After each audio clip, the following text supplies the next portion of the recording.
Entertain a motion to. Jason. Hey guys, we have our meeting in progress. Sorry. Thank you. To approve the agenda? Second.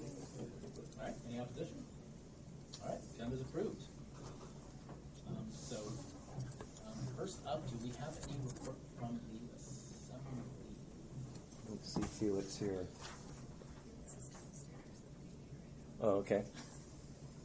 Nothing from the assembly, Mr. Chairman. Okay.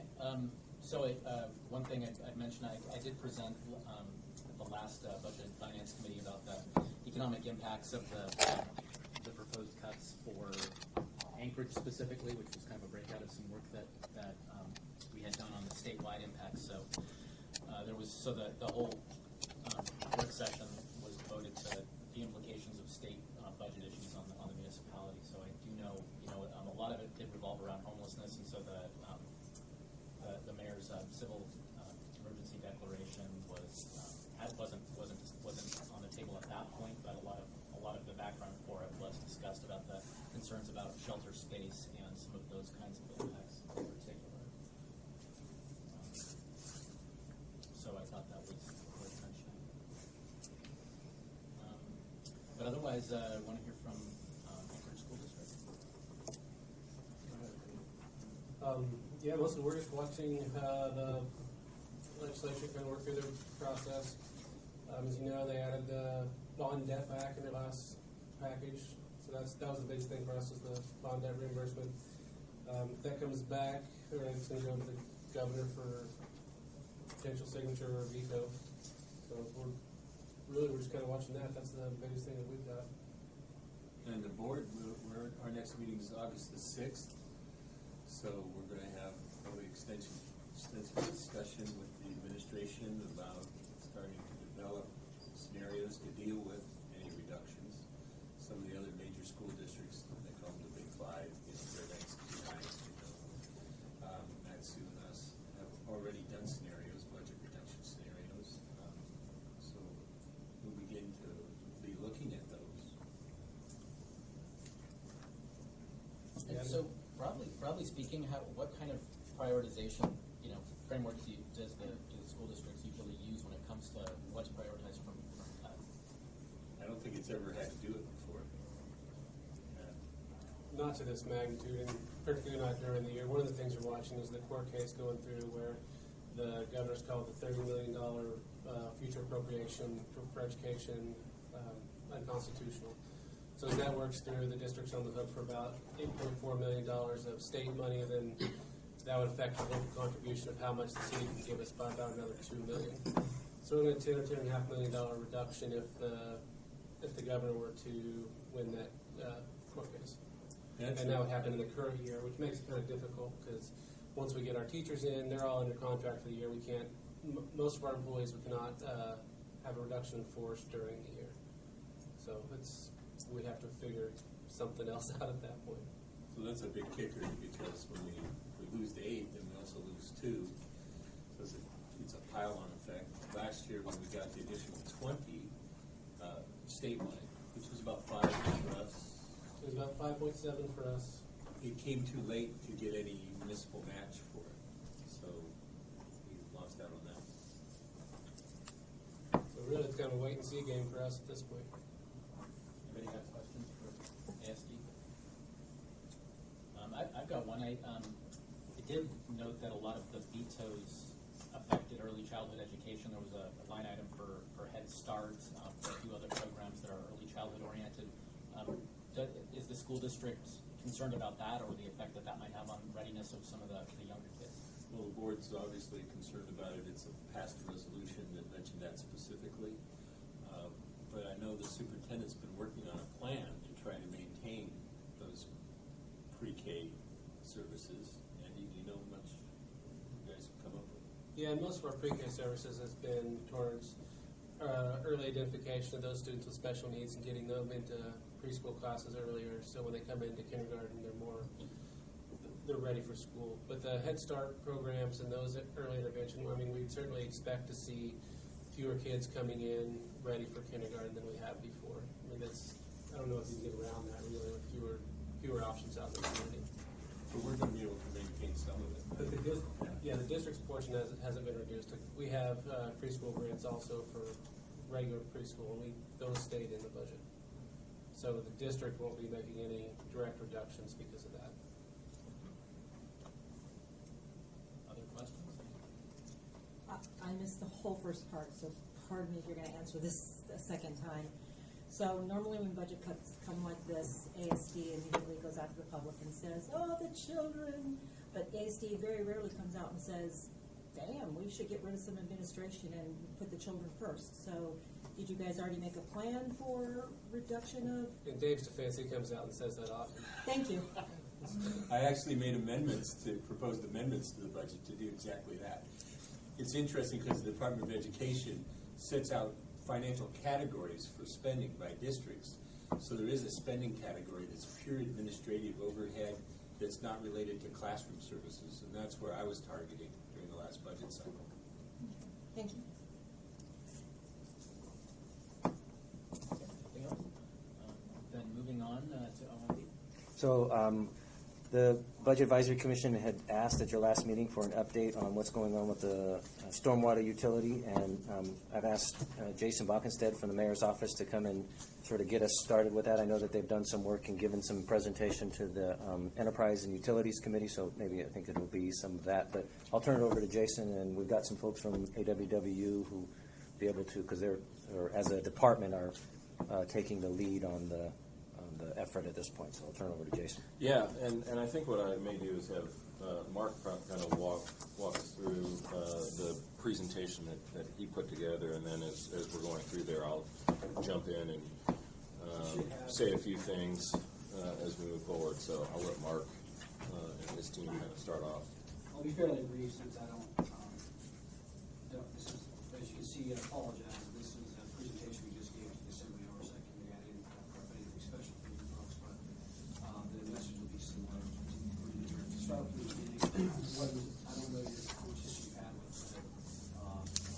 we've agreed on with respect to stormwater utility, but I'll kind of start from what we gave them. Stormwater utility is what it is. It's a separate legal entity that can, as the first slide talks about, provide services such as management, finance and billing, which is important, planning and engineering, regulatory and permitting, which is basically maintenance improvements, and maintenance and capital improvement projects.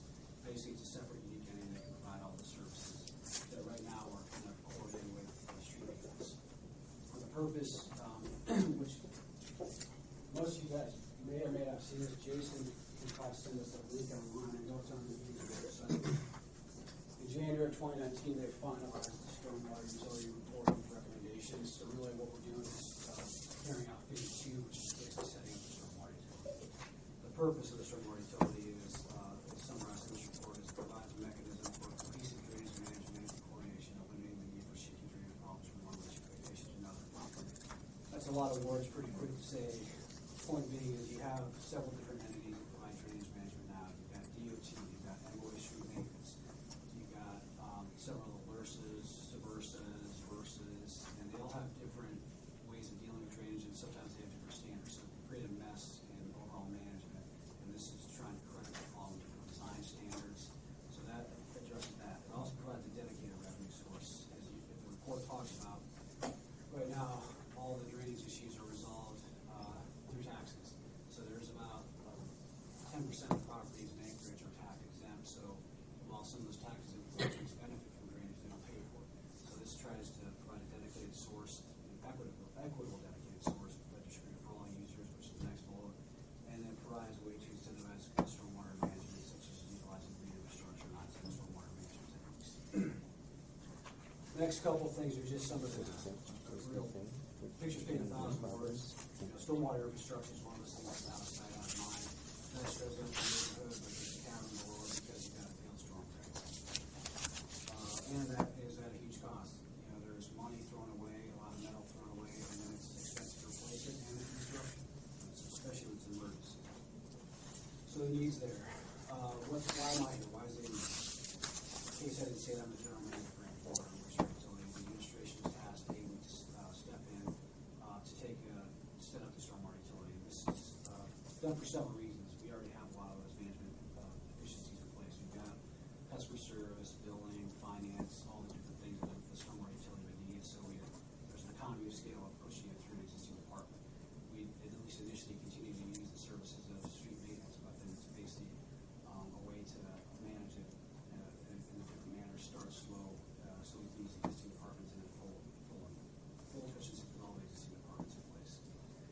So it does eliminate the need for standalone utility, and like I said, it utilizes existing utility expertise and existing expertise from the other departments as well. The next step, where are we at? Phase 2 is recommended in the January 2019 report. Basically says, so what we're doing right now, there's an active RFP in the street to get a professional services contract in place to set it up. Basically, essentially, what we need to do is file for CRCA, a certificate of public convenience and necessity. And that is, there's a lot of information that goes into that, and we'll kind of talk about in the next few slides. The key things that they're going to want to know is your management, the benefit to the public, your service area, and the practice and procedures of the utility. And so the big thing that why it takes a little time and effort is we want to look at all revenues and expenses, depreciation, plant service, cost of capital, base and return, and then revenue requirements, which by and large dictates what your rates are going to be. So all that's going to be worked on. We're in the process right now. The RFP is on the street, but it's contingent upon the following. This is what, actually, next Tuesday, before the assembly, there is a ordinance on the plate, and they basically, we can't, the water and wastewater utility can't use water and wastewater funds to pay for this stuff. So it's got to be, it's a separately financially regulated, there's two separate regulated utilities, we can't mix money, you know, to keep them separate on our books. And so the reality is we need money to start this up. So the assembly's being asked to set up the stormwater utility. It's kind of a ghost, well, call it, it's their bare bones code ordinance to set up the stormwater utility code. But what that does is it allows the municipality to borrow money to pay for the next phase, to give us seed money to start the stormwater utility up. The RFP is on the street now. We're in the evaluation process, but we wouldn't award anything until we know the money's there. And that's all should be done within the next 2 months, assuming the assembly approves the creation of the stormwater utility. So is that the borrowing of money, borrowing against the future revenues raised by the fee? To some degree, yeah. Startup expenses are capitalized, but you know that it's by and large, and that's the answer I gave you. Some of those costs may get scrutinized, but the reality is startup costs generally are capitalized. Yeah, John. So I just want to ask a structural question. We have separate systems, right? Stormwater and sewage do not mix within the That's right. AWU. Correct. Well, yeah, we have right now the AWW is still two separate utilities: the water, Right. water, and the wastewater. What this is adding a stormwater system, which is you're right. They're separate pipe network by and large. Some utilities, some places around the U.S. Do have combined sewers. We don't have that here. That's my knowledge, anyway. Yeah. Yeah, I grew up in a place that had CSOs, so I'm familiar with combined systems. To that end, that's the interesting thing about this whole stormwater utility. Why it's one of the needs is a lot of the needs to have a stormwater utility. Finances are important because there's new regulations that have come into play. There's MSO permits. Speaking of that, municipal separate storm sewer permits is really what comes into place, and that is the big driver of this. Is you have there's requirement. The municipality has one now, but it's being paid for by only taxpayers, and other people are, like I said, are getting benefit of it, not paying for it. So really, it's and you're also tying with the road maintenance issue. And the challenge is you've got roads that have very different asset lives than storm drains. So they're different schedules, they're non-dedicated revenue sources. So it gets kind of weird. This is a way to really clean that up. And again, like I said earlier, you've got so many different entities that have stormwater management, drainage management now. They're not all on the same sheet. So, Mr. Kempel, so I'll just take my home, right? Because that's what I'm familiar with. So, I live basically at the intersection of Bayshore Drive and Seclusion Bay Drive, right? And so if I go down, I'm 3 houses in, if I go down to the corner, there's a lovely grate there that says, don't dump anything in here. It's got the salmon on the front, and that's my stormwater, and it goes into there, and there's a pipe structure that's underneath. And in the springtime, sometimes the baby ducks go in there, and I got to go lift the grate up and take the net, pull the ducklings out, and put the grate back on. But that water then flows into the Bayshore Pond, the wetlands that are behind there. That's essentially just a culvert. It's not connected to any larger system per se. It's connected into the biological system, and so all that water then flows in there, and then. Yeah. So what you do you have a question before I answer? Well, the question is I'm just trying to get a picture of what the system looks like. I mean, because what you just said was that, that road was built, that was installed, and then the road was built, and that road is on a very different construction time frame than that CSO.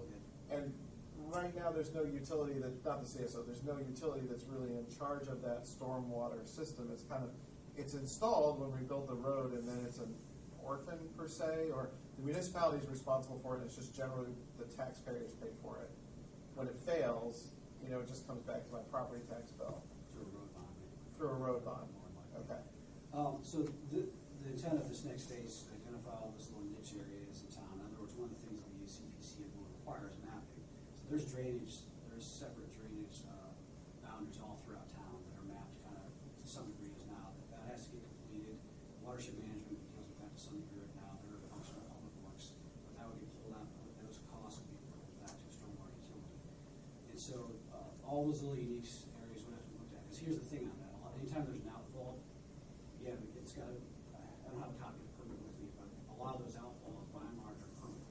And there's permit requirements for all those. So right now, again, street maintenance to some degree, if you had a problem with the drainage right now, you have to call street maintenance to deal with it. Okay. And you may or may not know there's an after-hour phone number. A lot of times we get their phone calls because they think it's our responsibility to want the sewer, water, street utilities. We say, now we pass them along to different entities. So this would at least help with that. You can call one entity instead of several. But point being is all those different outfalls we have, they're mapped, they're identified, and they're managed. Thank you. Yes. Through the chair.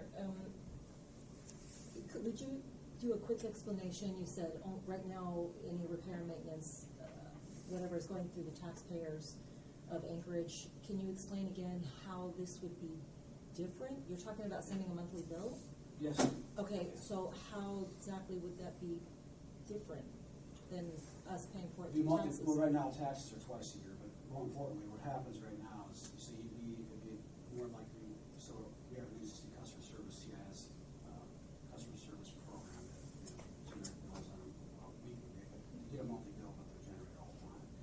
So I guess really quick, my question is, electricity, it's done by usage, water, maybe done by use. How do you do usage on, what's the difference between sending me a bill or billing me through my taxes? So If usage is not monitored, which it can't be. So I think to answer your question is there's a couple of different ways that we're looking at this. The potential rate structure that we will consider is essentially an impervious surface area. So if you have just a tiny little driveway in your home, you're going to pay a lot less than if you're Costco that has a huge parking lot.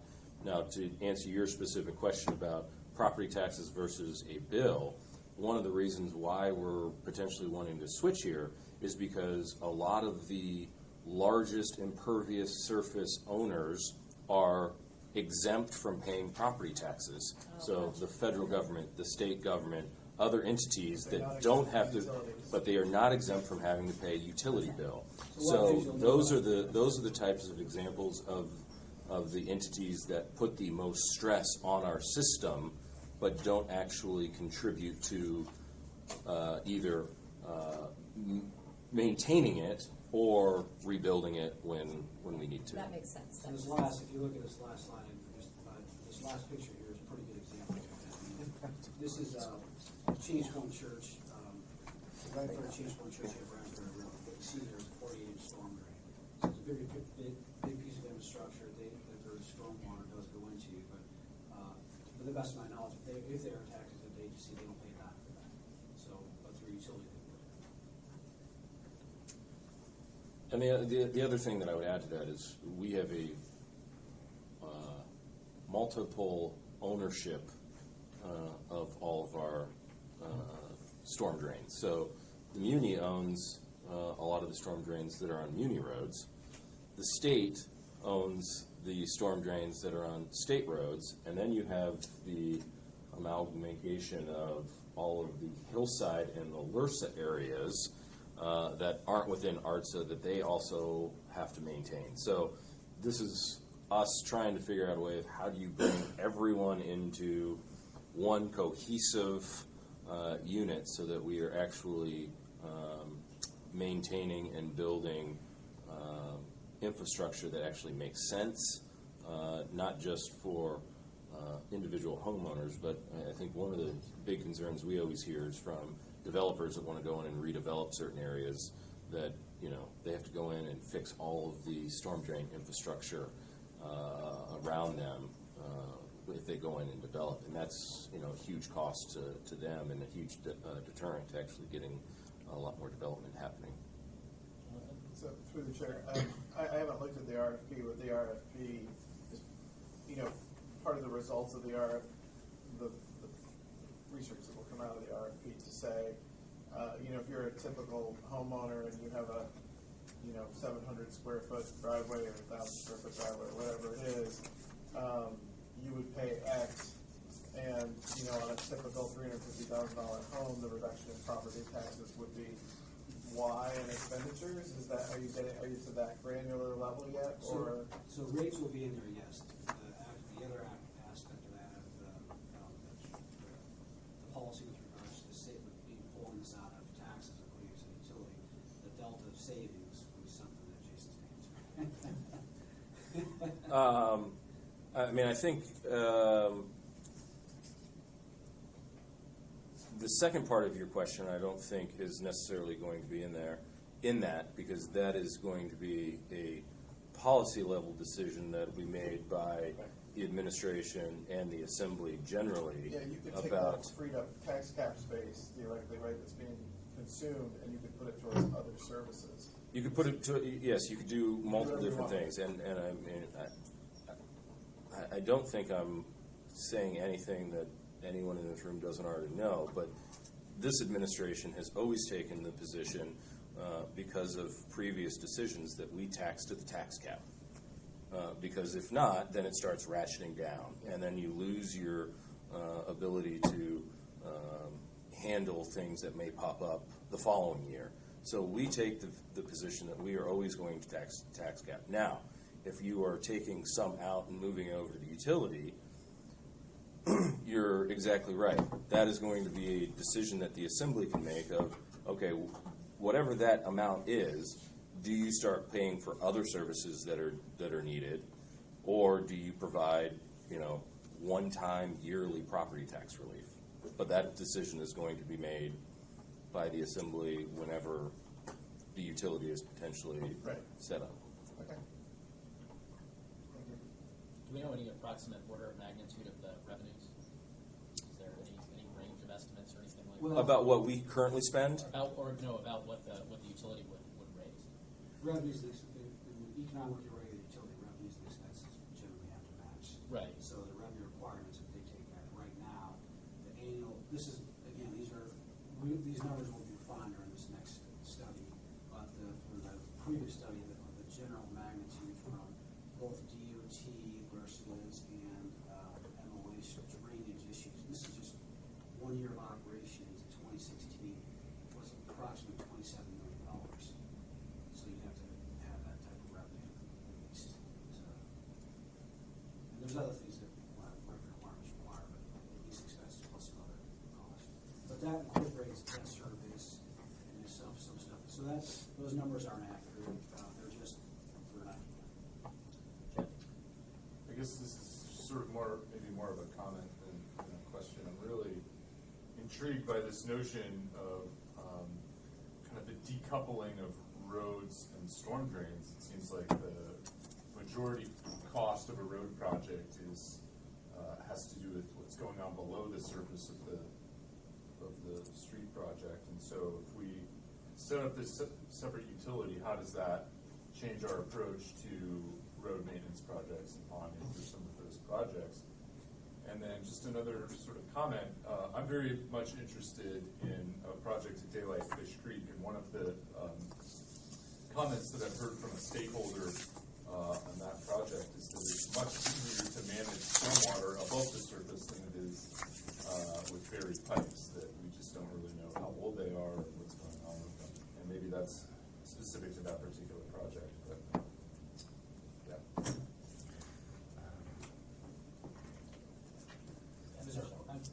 Question. Good comments, and that's all stuff that we look at, quite frankly. Yeah, I guess. Here's the thing. One of the things you said was important. A lot of times, for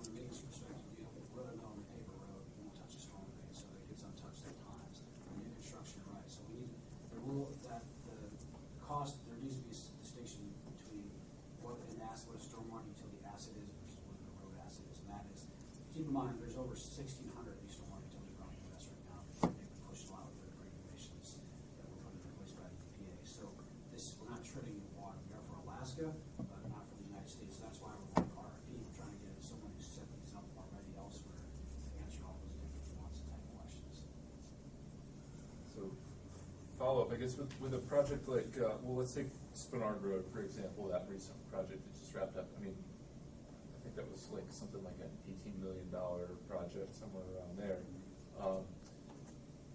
My understanding was the bulk of the cost of that project had to do with the utilities under the road. Sure. I mean, there was a lot in terms of property acquisition and that.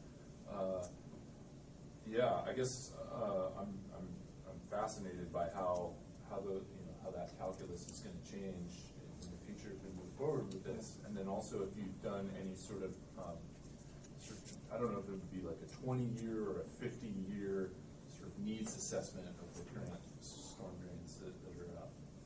So as far as the varied infrastructure, we deal with that now. If there's a road project and we have to replace a water sewer main, we do that in conjunction with DOT and embassy all the time. And we just break out those costs separate, so we can track those and appreciate those costs over the asset life. So that's something we're already used to doing, so there's nothing new in that regard. So it will take that cost out of the bond potentially and put it towards the utility. DOT will be a little different because, well, I don't want to get that now, but it'll be slightly different only because we want them to still own those assets so they're significant. Right. But that all those questions will be flushed out. You had a second question, I don't know what it was. Is there like a schedule of maybe 20 to 50 years? So we do asset management now. We would start that once we get the money to have a financial health utility. At this point in time, there's been some condition assessment with cameras that have been done. So we need to develop a CIP as well, to the capital improvements plan. So that'll all get done. Natasha, you have your hand. Yes, I was wondering what the average cost would be to a homeowner who owns the $350,000 home. I was looking at like the last bonds, it was like $4 per 100,000, so like $20. Is that realistic? Like, should I still expect that amount, or since it's a new utility, would it be more than that per year? And kind of also, when I bought my home, it was a 5-star Energy Plus because the house has a drainage system to my yard so that it doesn't use stormwater utility or tries not to. Is that also going to be something that's considered? So the first question is the rates will be determined this next phase. The rates range further still. So all I can tell you is throughout the United States, stormwater utility rates range from as low as $3 a month to up to $40 a month, like in Seattle. So there's quite a different range. We see. Don't know where we'll be at until we get all this financial information put together. We won't know that. But that's one thing that there's state stop gaps on this. When we get all that stuff figured out, as soon as somebody goes past this next ordinance, we will go to assembly again before submitting the RCA because we'll have that information and they can make a decision whether we're good to go and have a decision at that point in time. The second aspect of your question, you're giving me a rate design. There is some utility do incentives for green, like we talked about, green infrastructure. If you're not discharging, there's still a fee associated with just management, making sure you're compliant. So there's going to be some sort of fee everyone's going to pay more than likely. But that's a complex rate structure that we probably went through a complex rate structure initially, but over as a utility can certainly go that manner. That's how a lot of the utilities have done that. Start simple rate structure, more complex as you get more mature. So I wanted to ask Jason. You mentioned as something that's a disincentive for development is for a property developer has to deal with all the stormwater infrastructure. And so under the new under a stormwater utility, even a private development, even like we're talking a commercial or residential development, the stormwater utility would build the infrastructure and then just recover the costs from rates. That would be the standard way. I think that's how most do it. Most other stormwater utilities have done it. So That cost is entirely removed from the developer then. Well, that's something we have to work out. Yeah. There's mechanisms in place now for private development. Now, the bigger challenge they're running into is they may not have anywhere to discharge, right? So in other words, they don't have basic planning. A lot of the trunks and stuff were, that has to be resolved. And we need to flush that out to some degree. That will be resolved in this next phase because then we'll have a tariff. One of the things we'll have to develop on this is a tariff that addresses those specific topics. The bigger challenge is now if you do private development and you've got you need a 12-inch storm drain for your subdivision, but you've only got an 8-inch discharge to your SOL, and so you've got to figure out another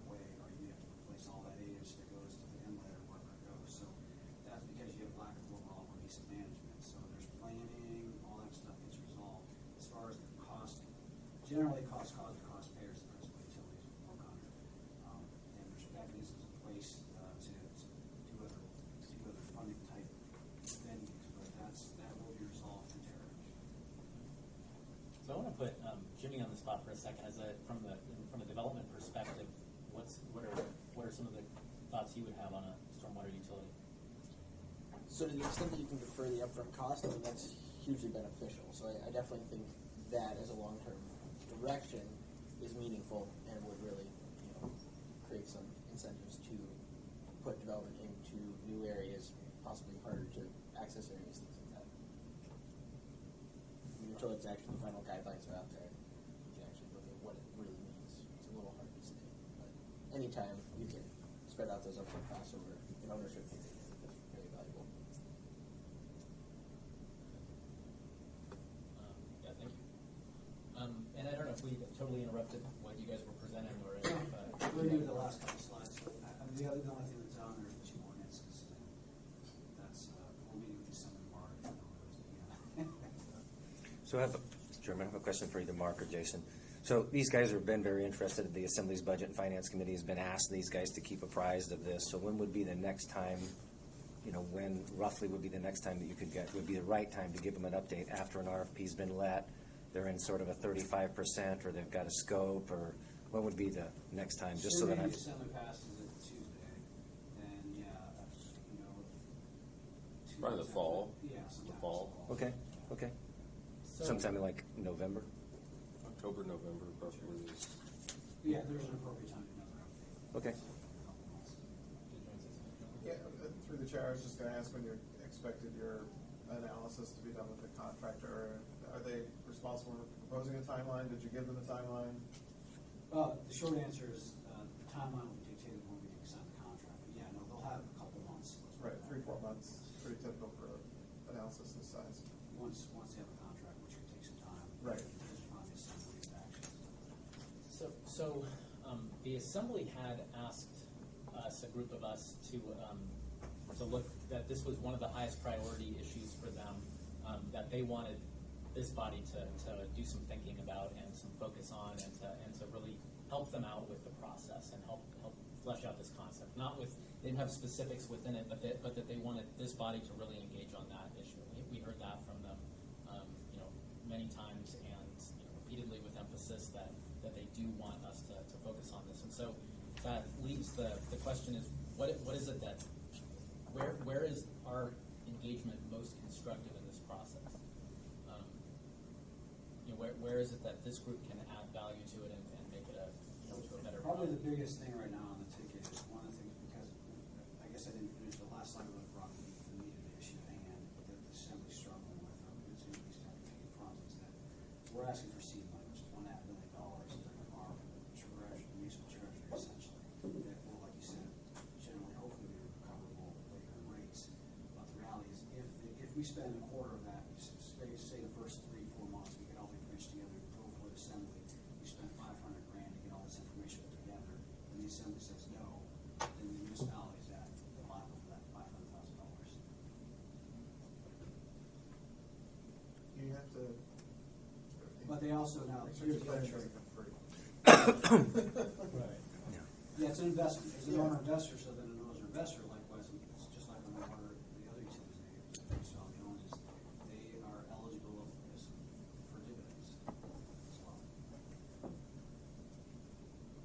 So what would our engagement on that look like exactly? I don't know. Well, I mean, I think probably what I would assume would probably be beneficial from an Assembly perspective is at some point towards the end of this next phase, when there is some type of draft out there that includes, what's the service level, what are the rates looking like, having you guys kind of potentially be one of the reviewers of it, and then either providing comments back to ALU and the contractor that was hired, or directly to the Assembly once they have a final, and saying, here are the things we like about this, here are some things that you should be concerned about, that sort of thing. I think that's probably the most appropriate time and place for you guys to weigh in? I assume that they'll probably come back to you when they see the rates for an individual homeowner is going to be this, and for a large business with a medium-sized parking lot is going to be this, and somebody with a super-sized parking lot it's going to be this. I think they'll probably come back and ask you guys for thoughts and comments on that. Just one more, I know this is gonna sound really weird, but is there any way that you can borrow the seed money from another utility as opposed to coming to the meeting for it? So I'll jump in and these guys can jump. Typically, particularly for AWU, they're a regulated utility, so the only thing they can spend their money on, so we'd have to either take the money from the port. They don't have much of that. We'd have to take it from Merrill Field. FAA kind of frowns on that.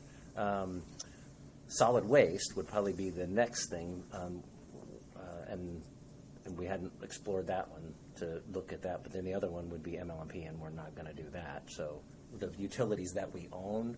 None have the resources to do it, or none should do it Well, because of regulation? I think for the regulated utilities, MLMP and AWU, they can't. I mean, they can't do it. Yeah, they can't do it. And so they can't spend money on things that aren't related directly to the benefit of the ratepayers. And so they're limited to that. So AWWU is They can manage the work, they're just not spending their money to doing manage. it right now. Right, but they're not spending their. No, they don't do anything on stormwater. You see us here, we're doing little right now, and actually, so one of the dollars we're asking for is so we can start setting this up in the utility. We haven't done very little right now, to be honest with you, because we can't spend money. No, I mean, is right now when things are going wrong with the stormwater utility. Oh, It's through taxes and AWWU. No. Street I'm assuming is maintenance. doing that. Street maintenance. Street maintenance. Okay. municipality. Okay. Yeah, because I know that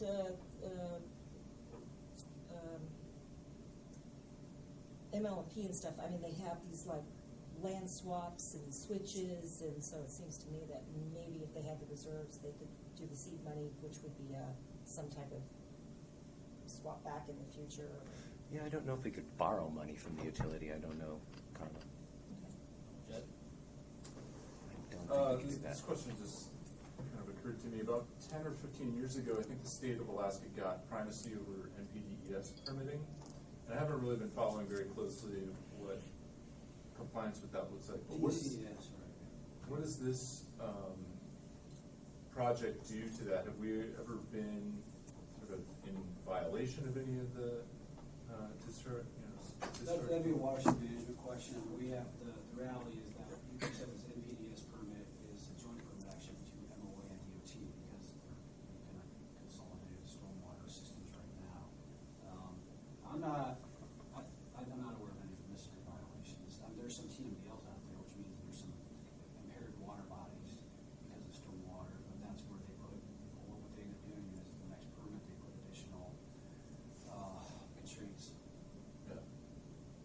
And I'm just sort of curious if this is incentive to clean that up, or how that might be impacted. Regulatory requirements incentivize.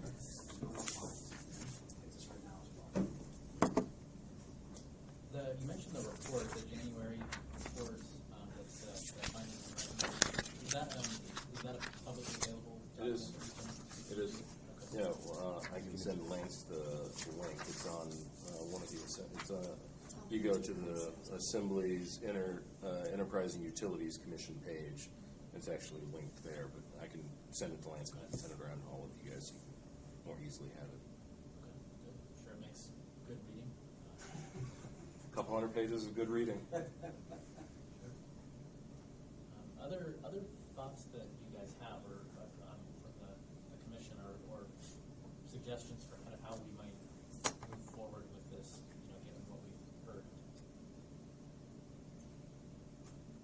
Well, just when it comes time for us to be more involved, I'm interested in being more involved in this. I guess pencil my name in for whatever team ends up looking at this and goes to whatever presentation. Yeah, I mean, because we could go the route of we could form a subcommittee, we could form we could look at scheduling work sessions when the time is right. Yeah. some stuff like that. Because I think the questions raised around the table indicate that, I mean, one of the places where I see us as having a role is exactly the questions that were raised around the table, particularly by Carla and Tasha, which is like, how do you communicate this to homeowners, right? I mean, generally speaking, we can all agree that, you know, this is a fractured system, and there's probably some benefits to having a unified system, right? I mean, we might get more appropriate sized parking lots. We're going to have somebody that's really responsible for taking care of these things. You know, all of these things.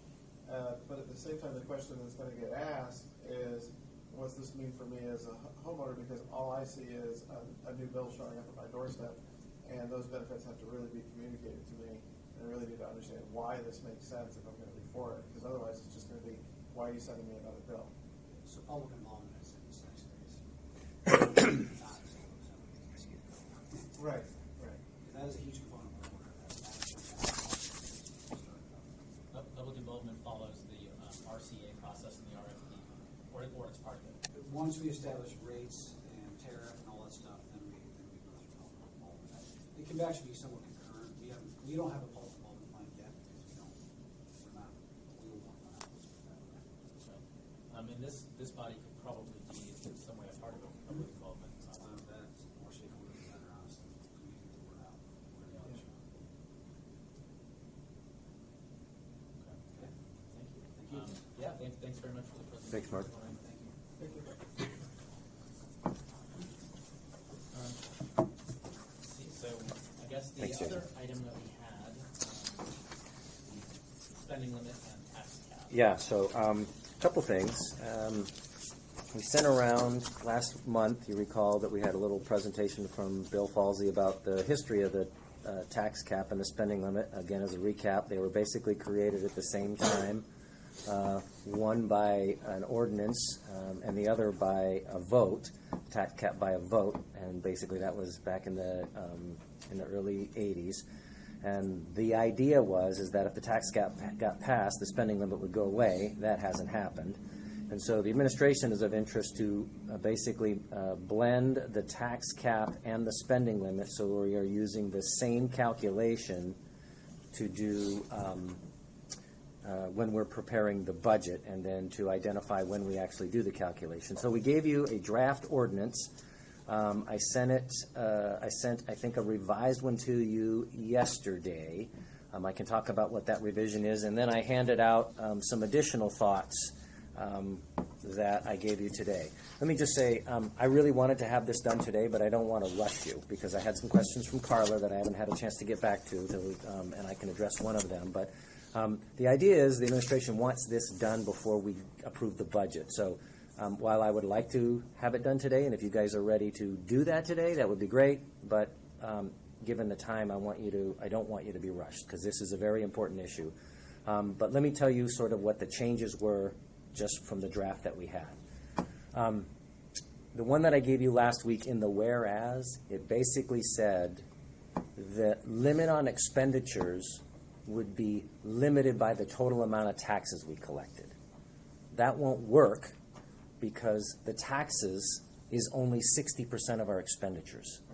Okay, if we look at the amount that we spend the taxes, but we also spend federal money that comes in the door. We spend fines and fees. We spend bus fare collections. We spend all of those things. So the way it was originally drafted would have basically not been able to accept those resources. So that was when we were trying to capture it. We didn't do that. So when you look at the one that I gave you, the revised one, if you look at basically the end, the original one took out. Was going to delete the tax-supported services. So we're going to keep the same language rather than delete it. That was the one edit, if you're tracking. And then in this one here, Can you tell? Sure, what sure. line that is? Sure. Remind them.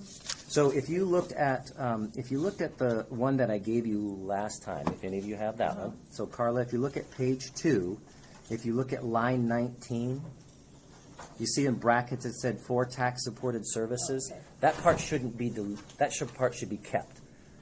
What we were proposing was to take that out, but if we did, it would only limit it to, in the revised version, it would keep them in. That lines up with this handout. Correct, correct. So what we would do is we would keep them in. So, then the other thing is, as a suggestion, is that we have to make sure that the spending limit and the tax cap also includes all those other revenue sources that we get in the year. So if we get alcohol tax and marijuana tax and all of those things, we have to be able to incorporate those into the total spending limit. And that is why, that's why we added this in here. So again, what we're doing is we build a budget based on the spend and then the color of the money that's made up of taxes, which is about 60%. The sum of all of those things should be our spending limit. And so that's where we're getting to. That's our intent. And if I want you guys to all understand that, I want it to be clear. And if it's not, I want you to make sure that you're comfortable with it. So, again, I think you should take a little more time to take a look at this thing. If you haven't, I really need your help. If you have, thank you. But, Mr. Chairman, it's up to you guys. If you need more time, great. If you guys are ready to act, my suggestion would be, it's not the wordsmithing I'm interested in. It's the intent of what we're trying to do. And if you're agreeable with the intent of what Bill shared with you, what Marilyn shared with you, what the drafts that you've had basically since June, except for this tweak at the end, then I would appreciate your direction and support so that with this draft ordinance that we are with the intent to blend the tax cap and the spending limit all in one place. So I'll leave it up to you on where you guys want to go. I would like us to have a little more time. I know you're under a time crunch. I do have more questions than what I said to you because I thought we would discuss them in here. Sure. And we're not going to have a chance probably today, but if you guys want to move forward, I can put my questions in an email and shoot them out to everybody instead of discussion, in-person discussion. Andrew. Do we need a quickly scheduled work session to have that, or do we have to take it at this? It's up to you. If you guys want to have a separate work session, or if you want to get together again, or otherwise, we'll take it up on September 5th. And I don't know if there's something else I can do for you. I really didn't get any comments. I got some questions from Carla, and her questions were, does the alcohol tax and the marijuana, does the gas tax and marijuana affect property taxes? And it does. They didn't go down. They didn't make it go down because there was a lot of other things that didn't go up. So anyway, there's a lot of my blood pressure. Yeah. No, So, and then she had another really good question that I don't have an answer to. Is when we give property tax relief or exemptions for development, like in the downtown, how does that affect our overall taxes that we're collecting? And I don't have the answer to that. I don't have the specific answer. So that's where we are. So I definitely do understand the wanting more time to think about it and process, but I also think that kind of like it probably pays on this issue not to get too far into the weeds because spending is constrained first and foremost by the practicalities around the tax cap, and this we're talking about something that is been ignored and been kind of shuffled around and that doesn't appear to have a ton of legal standing when the assembly ignores it, right? Or when the budget is approved, it sort of overlays on top of these ordinances, and that seems to be probably legal and okay. So this is something that we don't necessarily have to discuss all of these finite implications of this because it really we're talking about something that kind of cleans up a little bit of an administrative mess and complexity. It isn't really going to have some major effect on the way that the municipality uses money, in my opinion. I mean, am I off on that? Because that's really the overriding. You're right on. I agree with him on it's not going to make a damn bit of difference with. I'm really cussing a lot today. I'm sorry about that. With the way our muni and our assembly spend money, but I do think it has value. I really do. I think it has value now that I read it, now that I look at it. And I'm not joking you when I say it's, I know it's going to sound totally made up, but I swear on my mother's head that it happened. I ended up sitting in a restaurant next to an assembly person who was talking to another person about the homeless situation. And that person literally said to the other one, they were like, tax cap, we can get around that so easily, don't even worry about it. I swear to you that happened. I was like, what? So I don't know if it has value or not. I don't know if maybe they do need a spending limit in addition to the tax cap.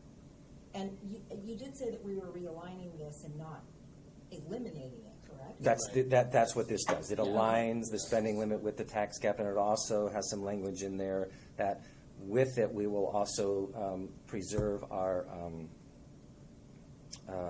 fund balance policy to make sure that we keep our 10 and a 2 in the event, obviously we will follow our emergency policy. If we have an earthquake or something like that, we need to dip into the 2. We can. This would not eliminate that ability. Yeah, so the administration wants this, and we're helping them out by advancing this in order to clean up a little bit of an administrative, complexity that really doesn't serve much obvious purpose anyway. And I'd say we've actually devoted a fair amount of time in our last couple of meetings to discussing it. I don't really personally think that we're going to benefit from a lot more time, but I would go along with the will of the group though if we did feel differently. Maybe what we could do is maybe do a soft vote on whether to just go forward with a resolution on this. I mean, I take it that's what we'd be doing is a resolution to the assembly, or to have more time. Maybe we can do that and take everyone's temperature really quickly and then decide on that. Is that something that makes sense? So, Here's what I would propose, Mr. Chairman. okay. If you guys are in support of the basic alignment of the tax cap and the spending limit, I would just encourage you to put a motion on the floor to direct the staff to, or support the intent of the resolution, and then I will, of their ordinance, and then I will draft a resolution, and you guys can chew on it. So I would go with that direction, and then vote that way. All right, right here, is there a second? Second. All right. Discussion? I have discussion. Okay. So I took time to go through the resolution. I took time to do questions and ask why and how and when and where. And are we stating right now that we're not even going to dive into this? We're just going to accept the resolution as is. Is that what we're saying? Well, I mean, we would be. Well, let's see. So we form a resolution, and then the motion would be to have staff draft a resolution that we could then vote on separately, which we can do by email. You can. So that's what we'd be doing. So putting a resolution on the table to do that doesn't mean we're deciding that we support a resolution. So it would give people more time to read it and chew on things and maybe ask a few questions if Lance can answer quickly. Mr. Chairman, and I believe I also heard that that I have to say that we were supportive of this concept, not necessarily supportive of this specific resolution as written at this moment. That's exactly what I said. Yep. Because this is going to be wordsmith a little bit, but I think it's, to be honest with you, I think it's 90% close. But I think it was going to be, the general language and intent of this proposed this ordinance is to bring the tax cap in alignment with the spending limit as generally described in this draft AO. More discussion on the motion on the table. I just have one more administrative question, if anybody can answer this. If the spending limit was citizen initiated, which I believe it says here, it can be, The tax cap was citizen. I thought it was the spending limit. No, the tax cap came from the tax cap was a ballot initiative. The spending limit was an assembly ordinance. Correct. Gotcha. Okay, never mind. Withdrawn. Discussion. Other discussion. Then, all in favor of putting of having staff draft a resolution for us to consider? Opposed? Okay. Well, I think that. Same. Okay. Abstained. So what I'll do, I'll draft it. I'm going to send it to all of you. If you have comments, send them to me. I will revise it. I will send it to the chair. He will then sign it. Okay. Okay, and the timeline on this, by the way, we wanted this before the budget, and so the data is, remind me. So the budget will be submitted to the Assembly.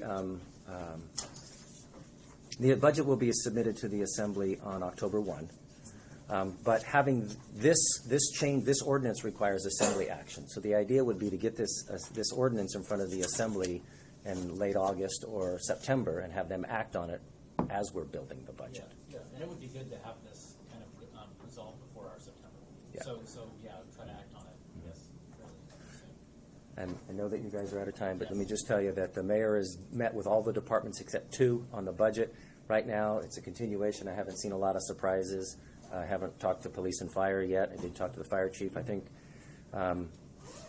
we do have some ambitious asks right now, but I don't know if we're going to be able to accommodate them. But for the most part, departments are, it's a continuation plus a very little bit.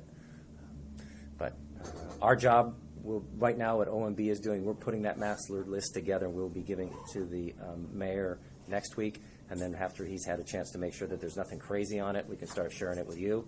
I will be in front of the Planning and Zoning Commission on the 12th of August. I will be sharing with them the department lists of capital improvements. When I have that, I will also share it with you, so you guys can take a look at it. It's a work session approach with Planning and Zoning just to make sure that they're aware of what the departments are thinking. It's not the mayor's list because they won't see that until after October. I will be. That'll be their bonds for 2020. And we've been talking to Andy about what their proposals will be, and we just had a first discussion early this week. So the bond debt reimbursement will play a big part in what we propose and what they propose. So we're waiting for the legislature to get their act together. So. And for September's meeting, September 5th, what for a topic for that? So a couple things. The mayor's priority message to the Assembly and the community about what he expects the 2020 budget to look like will be out. So his priorities, his general sense about what he's probably going to do with homelessness, earthquake, how we're going to be recovering from those things, what his general sense about a bond was going to look like. We'll have all of that by then. And will we have someone from the mayor's office? I can ask them to attend. If Ona or Yep, like that? absolutely. Man himself even? I can ask. By the way, it's the Thursday before Labor Day. It's the Thursday after Labor Day weekend. So if you guys are not, if you have travel plans, please let Lila know. Very good. Thank you. Motion to adjourn? Motion to adjourn. All right. Okay, there's no opposition. Thanks, everybody. Thank you.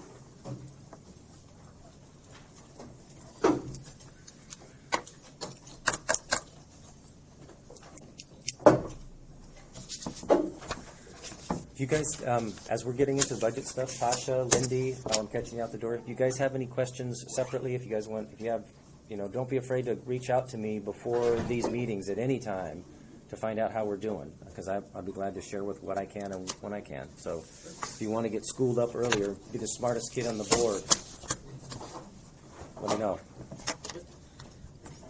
I'd like to be the smartest kid on the board. Oh, by the way, congratulations, Carla, and thanks for coming to the Assembly when we got the reappointment. I appreciate you showing up. Oh, you're very welcome. I appreciate that. I didn't want to miss Forrest shedding a tear up there on his Passion. I think John had a good comment. I think it's. Yeah, well, this isn't a surprise. So.